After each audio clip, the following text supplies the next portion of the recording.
Assalamualaikum warahmatullahi wabarakatuh. Kembali lagi dengan saya Nurhayati dengan NPM 10222011 dari kelas C1 Akuntansi. Kali ini saya akan membuat video penugasan resume pada pertemuan ke-5 Sistem Informasi Akuntansi oleh dosen Bapak Peri Perianto SEMSI.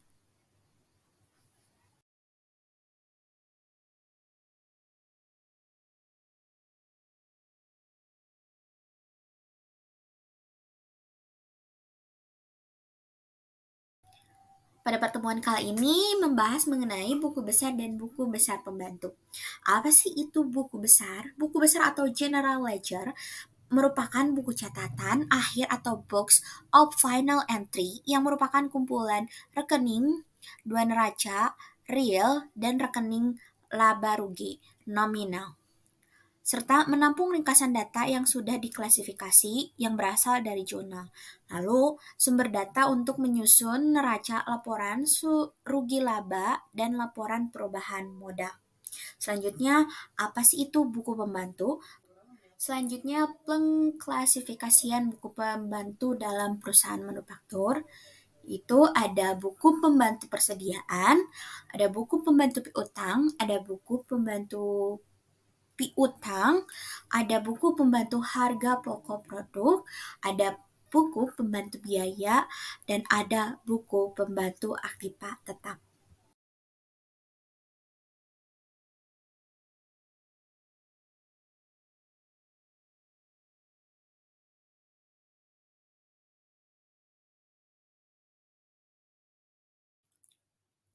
Selanjutnya ada bentukan formulir rekening buku besar, yaitu ada rekening bentuk biasa, ada rekening saldo dengan satu kolom saldo, ada rekening saldo dengan dua kolom saldo, dan rekening dengan saldo lama dan saldo baru.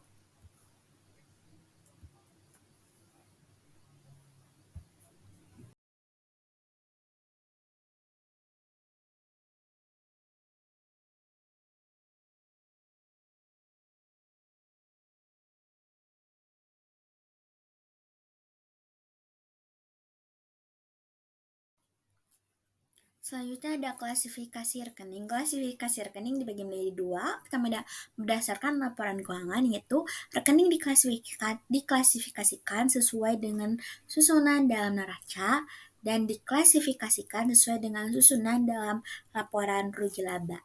Lalu yang kedua ada berdasarkan arus nilai. Selanjutnya ada klasifikasi atas dasar laporan keuangan. Pertama ada rekening buku besar yang dibagi menjadi neraca dan rekening rugi laba. Kedua ada rekening neraca dibagi dalam kelompok aktiva, utang, dan modal.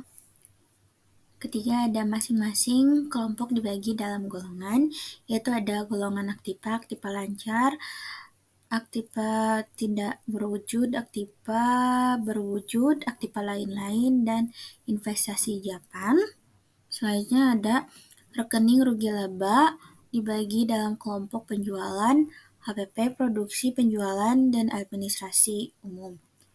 Selanjutnya ada masing-masing kelompok dibagi menjadi golongan, subgolongan, atau langsung ke rekeningnya, dan memberikan kode kepada masing-masing rekening dalam klasifikasinya. Selanjutnya ada kode. Apa sih itu kode? Kode merupakan suatu kerangka yang menggunakan angka atau huruf atau kombinasi angka dan huruf untuk memberikan tanda terhadap klasifikasi yang sebelumnya telah dibuat, serta memudahkan proses pengolahan data karena dengan kode data akan lebih mudah diidentifikasi. Selanjutnya ada kode. Apa sih itu kode? Kode merupakan suatu kerangka yang menggunakan angka atau huruf atau kombinasi angka dan huruf untuk memberikan tanda terhadap klasifikasi. Selanjutnya ada syarat kode yang baik dalam membuat buku besar dan buku besar pembantu. Pertama ada kode yang disusun perlu disesuaikan dengan metode proses data. Setiap kode harus mewakili hanya satu item sehingga tidak membingungkan. Kode yang dipakai harus memudahkan pemakai untuk mengingatkannya, dan kode yang disusun harus fleksibel, artinya dapat dilakukan perluasan tanpa perubahan menyeluruh. Selanjutnya ada syarat kode yang baik. Selanjutnya ada posting ke dalam rekening buku besar dan buku besar pembantu. Posting atau pembukuan atau disebut dengan proses sortasi dan pemindahan data ke dalam buku besar dan buku pembantu. Ada 4 metode posting. Yang pertama, ada metode tangan atau pen dan ink sesuai dengan gambar bisa dilihat oleh teman-teman. Selanjutnya ada posting ke dalam rekening buku besar dan buku besar pembantu. Posting atau pembukuan atau disebut dengan proses sortasi dan pemindahan data ke dalam buku besar dan buku pembantu. Ada 4 metode posting. Metode kedua ada metode posting langsung atau direct posting dari buku pembantu. Bisa dilihat susunannya. Metode kedua ada metode posting langsung atau direct posting dari buku pembantu. Bisa dilihat susunannya. Metode kedua ada metode posting langsung atau direct posting dari buku pembantu. Bisa dilihat susunannya.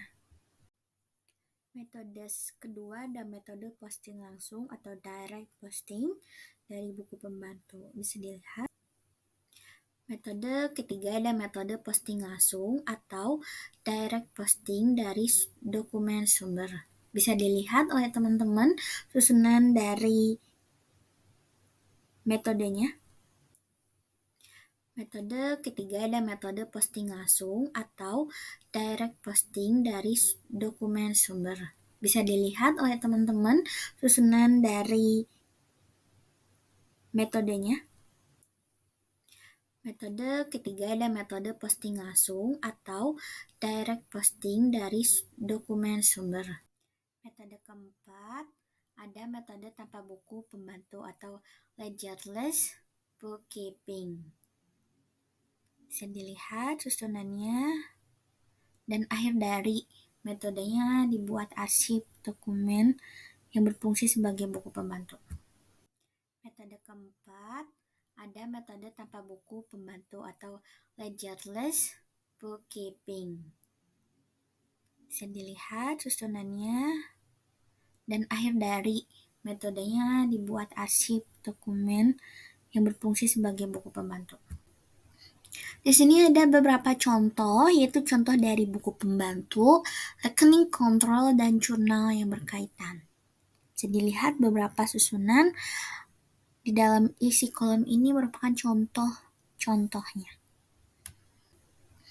Di sini ada beberapa contoh, yaitu contoh dari buku pembantu, rekening kontrol, dan jurnal yang berkaitan. Bisa dilihat beberapa susunan di dalam isi kolom ini merupakan contoh-contohnya. Di sini ada beberapa contoh, yaitu contoh dari buku